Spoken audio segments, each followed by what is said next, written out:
Hello ગુજરાતીઓ, જય દ્વારકાધીશ. આજે થવા જઈ રહી છે એવી ડિબેટ કે જેમાં અંબાણી પણ વિચારમાં પડી જાય અને સાધુ સંતો પણ કન્ફ્યુઝ થઈ જાય, કારણ કે આજનો ટોપિક જ છે મની વર્સિસ હેપીનેસ. એમાં ટોપિક શું રાખવાનો? પૈસા વગર આજના જમાનામાં છે શું? પૈસા હોય તો લક્ઝરી લાઈફ મળે, રિસ્પેક્ટ મળે, કમ્ફર્ટ મળે.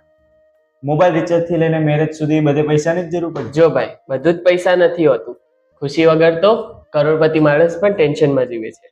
ફિલોસોફર એટલે એવું નહીં કે રાતે નીંદર સારી જ આવશે. પૈસા હોય તો ગોવા ટ્રીપ થાય, ફરવા જવાય, મોજ મજા થાય. ખુશી હોય તો ટ્રેક પર ચા પીવાથી પણ ગોવા જેવી જ ફિલિંગ આવે.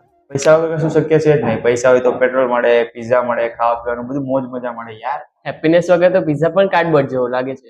But money solves problem.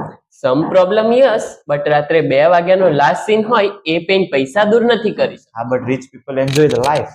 હા, પણ મિડલ ક્લાસ લોકો પણ મીમ્સ જોઈને ફ્રીમાં એન્જોય કરે છે. પૈસા હોય ને તો ફેમિલી સિક્યોર રહે.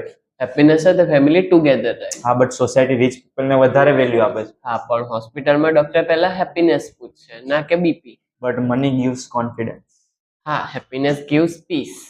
પૈસા વગર હેપીનેસ શોધી એટલે પાણી વગરની પકડ. હા, અને હેપીનેસ વગર પૈસા કમાવે એટલે ચાર્જ વગર આઈફોન રાખે. હા, પણ પૈસા હોય ને તો ફોરેન ટ્રીપ થાય, હરવા ફરવાનું, તેને મોજ મજા થાય. હેપી લોકો બ્લેન્કેટમાં સૂઈને પણ સ્વિટ્ઝરલેન્ડ જેવું ફીલ કરે. હા, બટ મની ટોક્સ.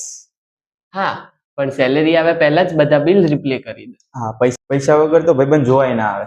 અને હા, મની હોય તો પણ મંડે મોર્નિંગ હેપીનેસ તો નથી જ હોતી. હા, તો ઓડિયન્સને જ પૂછી લઈએ ને, તમારા મતે શું છે? મની ઇમ્પોર્ટન્ટ છે કે હેપીનેસ ઇમ્પોર્ટન્ટ છે? કોમેન્ટમાં જરૂર જણાવજો. અને હા, ખાસ એટલું યાદ રાખજો કે મની મેટ્રેસ ખરીદી શકે છે પણ ઊંઘ નહીં.